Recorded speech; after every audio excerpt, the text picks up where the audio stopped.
And welcome to Headlines. My name is Frankie Darcel. Thanks a lot for joining us. The summer months are here and upon us.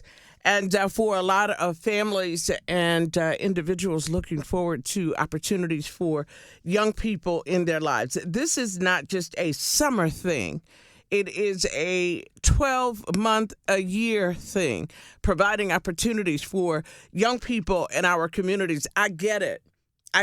All of us are on our grind professionally in this economy, trying to do what it is that we need to do to keep our heads above water. But yet, in the interim, we're looking and watching at what it is and opportunities available to our children and what it is that's causing some of what we see that is chaos. But I want to be clear when I say that, and as I hear the little bird in my head say, but you know what? Because sometimes the coverage is not fair. So let me just say, for the record, that there are some amazing young people in our community doing some extraordinary things. Of course, the balance is not always equal because some of the worst of the worst stories in our community sometimes gets highlighted. So let me first acknowledge all of the parents who go over and above daily to assure that they give their young people what it is that they need. I get it, not a whole lot for kids to do in the city and, whatever city or whatever county or whatever township where you might be listening. And with the advent of social media and digital technology that's available for kids to sit at home, unlike my friends and I playing in the street. Could you imagine that today, doing some of the things we did growing up back in the 70s and 80s when you could go outside but be home before the street lights come on? So I do want to acknowledge those parents who have found free opportunities for their children because it takes effort. To those parents who may even have a part-time job or give up on something to assure that their children have opportunity. Those parents are out there. They're doing it and they're getting it done. So what I wanted to do for this particular show is to focus, too, on some very small businesses and brothers in this community that are doing extraordinary things, big things. And these aren't necessarily the stories that you will see on the news or hear on some shows, but you're going to hear it here today. And they're being covered. But I think we can't talk about these kinds of stories enough. This week, having a conversation about some things I'm doing in and around the community, and thought this was a story that should be heard. Stephen Parker is my guest. He is the owner of Eway Productions and has been in business for about 2 years. He's a father, and met his son, same name, Junior, and was so impressed with your son before you, I must say, because we worked together on a project a couple of weeks ago, and we were having a conversation about opportunity. Because one of the young ladies, not only was your son working with you, there were 3 young people working with Stephen. And one of those young women, I asked to come and support me in a project I'm working on. That's how amazing this young lady was. And I met her through working with you on a community project. Mm-hmm. And now she's working with me on a project because I was so impressed with her. And your son and the other young man that you had working with you. So first of all, Stephen, let me welcome you to Headlines. Thank you. I'm glad to be here. Good to have you here. Happy to be here. The conversation we had, and the reason I wanted to share it with everybody, is because we all have the opportunity to be able to give back in a very big way. It just takes one person to change one life, and you're in the process of changing even 2. You have a production company. You've worked the Roots Picnic. You've done huge, major events. But what we were talking about, and what I loved, was your philosophy of why it was important for you to have your teenage son work with you as a father. First of all, share that story, and shout out to all the fathers out there that are leading by example. So, I really, really love having my son work with me. Me growing up in North Philadelphia, I grew up, father wasn't really in the home. And so all through school, kind of had this tech or this knack for music. And I couldn't quite really figure out where it came from. Graduated from Simon Gratz High School, 2004. And immediately after that, just started right into the music business. I had a lot of great mentors growing up, and they were ones that I met through church, and they were able to pour into me. And so when I had children, and when I, was able to experience these things and then come back to Philadelphia, I said, you know what, I'm going to do the exact same thing that someone did for me, and that's actually provide opportunities and mentor some young people, including my own son. Yeah. So what is the idea behind saying, okay, I'm going to mentor my own son? What was your philosophy about doing that? What do you think that he would receive from you mentoring him? One, you're his dad. You should be an example. But outside of just your son, the two other young people that I saw working with you, your idea behind, your philosophy behind that, what are they going to get from that experience? So actually, a lot of it is right in the name of the company. The name of the company is Eway Productions. And the E stands for two different things. The E stands for expressional, just finding a way for children to be able to express themselves. I found even inside of school, and especially school after I graduated, there wasn't too many ways to actually express yourself. We lost a lot of our art budget. The music funding was going down. A lot of those things were kind of starting to diminish. And a lot of the ways that we had to express ourselves, especially as Black people in the neighborhood, it was a lot through music. And so we lost that. And so because we lost that, I said, you know what, I have to try to find a way to give that back to the schools. And then the second part of the of Eway Productions is Expressway. So we all know we live in Philadelphia, and the immediate thought that comes to mind when you hear Eway is the Expressway. And so my philosophy behind that is no matter what interest you're coming on, if you're coming on Broad and Cayuga, Hunting Park, wherever you're getting on the Expressway, the minute you touch the Expressway, you accelerate. And so my concept is to bring whoever I can in with me. Let us get on this Eway and let me accelerate your growth. Let me accelerate your learning. Let me accelerate your mindset into growing into who you are to become. And that knowledge, now, whenever you get to your exit, not only have you gotten to your exit faster, but now you're actually prepared to make that turn and go and do whatever it is that you have to do inside of your life. And so, again, with it being my own son, right now he's doing a lot. He's out shooting for different churches. He's out producing. He's doing a lot at the age of 15. And all of the other young people that I have underneath of me are all kind of still following suit. Again, like you said, one of my young ladies is working with you, and she's only 16 years old right now.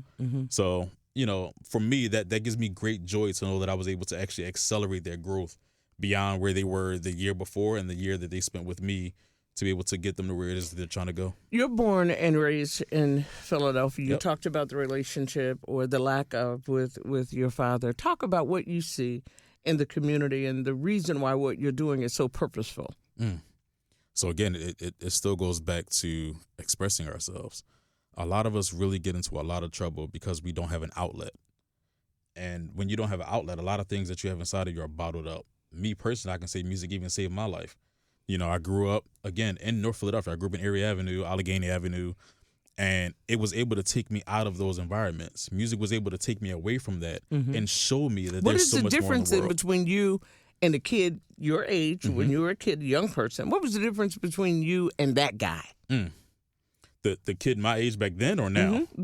Back then? Either way, yeah. We're going to get to now. Okay. But the guys you went to school with, those are the folks you grew up with. What was the difference between the direction you took and why someone else took a different direction in your estimation? Honestly, in my estimation, I definitely have to say having someone there, that mentor thing really plays a big part. Having someone to be able to actually pull you to the side and show you that there are options, that there are other ways that you can actually achieve success, that you can achieve greatness. Me actually having that was the benefit for me. Not everyone had that. Who was that person in your life? So I had a few. Over in Jersey, actually, it was a lady named Aunt Esther Shambry. Love her to death. She was the first person that put drumsticks. Love her to life, because after death, it's pretty much over. You're right. Love her to life. She actually was the first person to put drumsticks in my hand. And that's what introduced me to the drums. She actually pulled me out of the seat next to my mother, had me come sit up next to her and just watch. Yeah, you were in church? In church. That was the first thing. Your mom had you in church. Oh, yeah. That was a mom thing, right? yeah. So shout out to Miss Esther. Yep. Aunt Esther. Aunt Esther, but shout out to Mom, because she had you in the church to meet Aunt Esther. Yes. All right. Yes. I was in church all my life, too. I mean, from like 6 weeks old growing up. Just all my life. I literally grew up on the pews. And that's what I'm saying, the environment, the role that we as parents play to be able to create the opportunities for our children. It was the environment that you were in, that your mama got you up, got you ready, and to meet the Aunt Esthers. And to parents, and it's tough. It's tough out here. It's tough out here. But being a parent is not for weaklings. I mean, if you're not ready to put 10 toes down to be a parent, this thing isn't for you. It's not easy.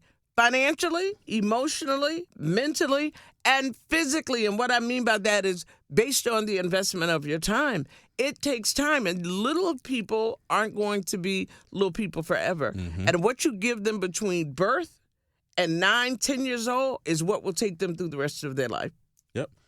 Yeah, I mean, and me personally, I'm a father of 6. So, you know, I'm 10 toes down and 10 fingers and 2 thumbs. I'm sorry, 8 fingers and 2 thumbs. Right. You know, but so it actually helped teach me structure. That was the one thing. She actually had me sit there for about 1 year, 2 years before I was even able to play the drums. So I literally had to sit, learn, and watch and be there on time and just watch and learn. And so eventually as things kind of went on, we had guest drummers come in, guest musicians that would come in for different concerts, things like that. Ran into her nephew, actually, Rasheem Chambry.